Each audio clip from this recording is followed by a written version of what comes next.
For today's video, magluluto po ako ng Wagyu short ribs at imamarinate ko po siya sa Korean sauce. Yan lang po. Korean pear, onion, garlic. And of course, meron po akong sesame oil. Lalagay lang po ako ng 3 tablespoon. Nanyang soy sauce, light soy sauce, 1/4 cup. Tsaka haluan ko ng 2 spoon ng Kikkoman soy sauce kasi medyo masarap siya. And of course, pepper.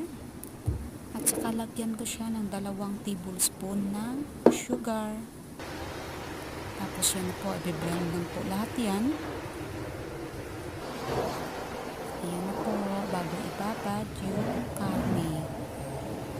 Thank you for watching.